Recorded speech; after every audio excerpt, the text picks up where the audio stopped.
उसका यूज हो रहा था। सिन्हा सर, एकदम स्ट्रेट आपसे पूछ रहा हूं, क्या ये जो फैसला है वो ईरान के लिए है, ईरान के खिलाफ है ये?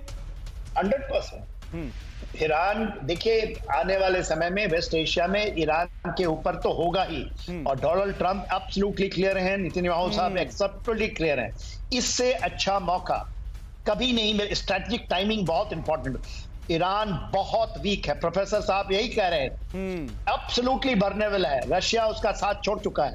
देखिए, उनके प्रेसिडेंट वहां गए थे, सारे समझौते हुए, मगर उनको स्ट्रेटेजिक पार्टनरशिप नहीं दिया कि हम नहीं भेजेंगे, ठीक है, तो वो वर्नेबल है। हाँ, चाइना के साथ 2 कंटेनर्स, देखिए जो लिक्विड प्रोपेलेंट चाहिए वो चल पड़ा है, और चाइना खड़ा है क्योंकि $40 बिलियन का निवेश है वहां पर, 25 सालों का जो समझौता था ईरान के साथ, और चाइना यहीं फंसेगा, ठीक है, जो हाई सीज में फंसेगा, और दूसरी जो चीज फंसेगा क्योंकि अलग थलग पड़ जाएगा, और चाइना करेगा नहीं। बिल्कुल, क्योंकि चाइना पर भी सारे कम इन्वेस्टमेंट में शुरू करें अगरबत्ती बिजनेस। घर बैठे हर महीने 80,000 रुपए कमाने का मौका। ज्यादा जानकारी के लिए अभी डाउनलोड करें फ्रीडम ऐप।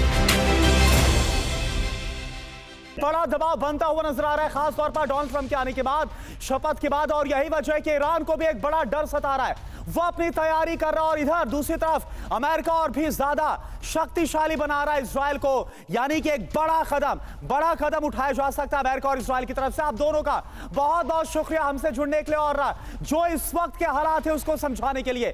अब देखिए, एक और बड़ी खबर का हम रुख कर रहे हैं। अमेरिका को हूती की डायरेक्ट वार्निंग, समंदर में अमेरिकी शिप को तबाह करेगा हूती, अमेरिकी शिप पर बैन लगाएगा हूती, बाब अल मंदाब स्ट्रेट से नहीं गुजरेंगे अमेरिकी शिप। डोनाल्ड ट्रंप के हूती को आतंकी संगठन घोषित करने पर यह हूती विद्रोहियों की तरफ से पलटवार अमेरिका के खिलाफ।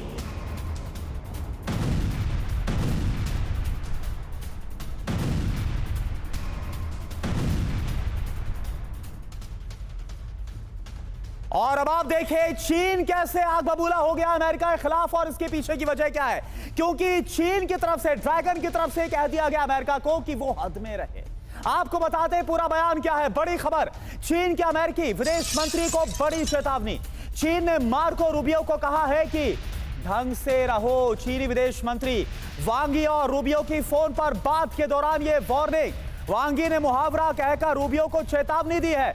आपको यह बताना चाहेंगे कि डोनाल्ड ट्रंप के आने के बाद अमेरिका की तरफ से जिन्हें विदेश मंत्री बनाया गया, यानी कि मार्को रूबियो को, उन्हें पहले भी चीन की तरफ से 2 बार बैन किया जा चुका है, उनके खिलाफ कदम उठाया गया, और अब एक बार फिर से चीन भड़क गया। चीन के अमेरिका को धमकी, चीन के विदेश मंत्री वांग यी ने अमेरिकी विदेश मंत्री मार्को रूबियो को वार्निंग दी है, फोन पर बात की है, और इस दौरान यह कहा है कि एक कहावत कहकर चेतावनी दी गई है। मुहावरे में एक टीचर अपने छात्र को ढंग से रहने की चेतावनी दे रहा है। वांग यी ने कहा कि उम्मीद है कि आप ऐसे ही व्यवहार करेंगे। अमेरिकी विदेश मंत्री मार्को रूबियो को पसंद नहीं करता है चीन। चीनी सरकार ने 2020 में 2 बार रूबियो पर प्रतिबंध लगाया था। चीन के बड़े आलोचक रहे हैं अमेरिकी विदेश मंत्री मार्को रूबियो। और देखिए, एक और बड़ी खबर आपको बताते हैं, इंडो पैसिफिक में अमेरिका की बहुत बड़ी सैन्य तैयारी। साउथ चाइना सी में अमेरिकी न्यूक्लियर कैपेबल एयरक्राफ्ट कैरियर का मूवमेंट आप देखिए। फिलीपींस के साथ बाइलैटरल नेवल एक्सरसाइज के दौरान इस मूवमेंट को देखा गया है। यूएसएस कार्ल विंसन की साउथ चाइना सी में मौजूदगी, जापान के नेवल बेस में यूएसएस जॉर्ज वॉशिंगटन तैनात,